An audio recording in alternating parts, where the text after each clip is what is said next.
We're going to talk about factoring today, but before we do that, I want to make sure that you all remember how to use the box method to multiply monomial times a binomial. Many of you know it just by using the distributive property. If I distributed this, I would get 6x squared plus 3x. If you were using the box method, it might look something like this. We'd say the 3x times the 2x is 6x squared.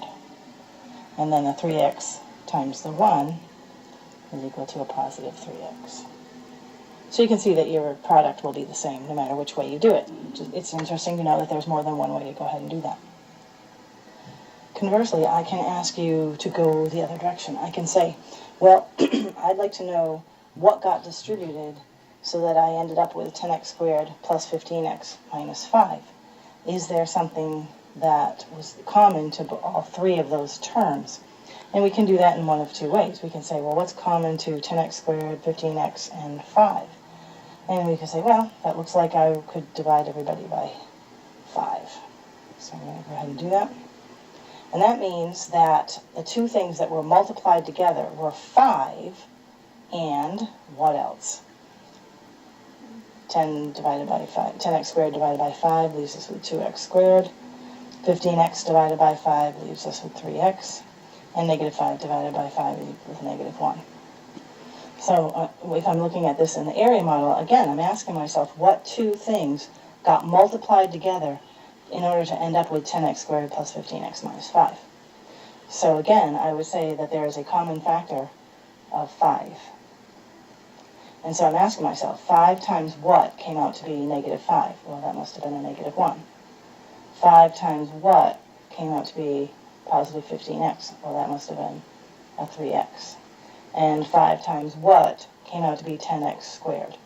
And that must have been 2x squared. That was a positive 3x. And so you can see that you found your two factors, or your two parts that multiplied together, to be this end product. And it doesn't matter which way we do it, we're going to come up with the same two things that multiply together. These two multiply together, I'll use a little star, to become 10x squared plus 15x minus 5. So I'm going to ask you to click over to the next page so that you can see, or I'll click over to the next page, so you can see how you need to do some of, you can practice some of this on your own. Again, I want you to choose which method you're going to use, but what I want you to do right now is I want you to find what would be a common factor for 24x cubed minus 4x squared plus 16x, and you need to take as much out of there as you can possibly take out. What did you find for the greatest common factor? I found that there's a common factor for 24, negative 4, 16.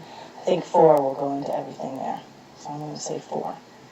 But then I also noticed that there's an x cubed, an x squared, and an x. I'm going to say that I could take out also an x.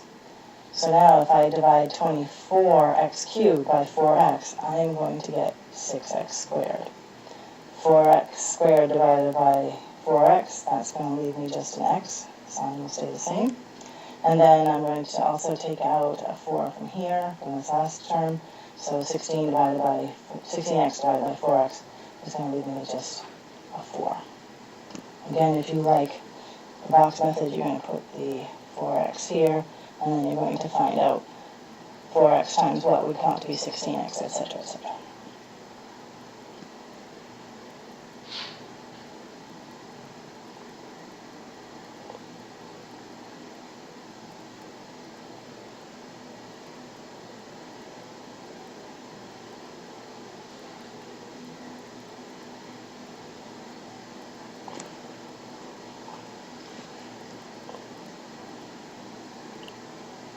I'm going to have you do this one on your own. We like to have the x squared term be positive. So if you notice that your leading coefficient is negative, you should probably pretty much think about making sure that whatever you divide out of there is negative. I'm going to let you do that one on your own.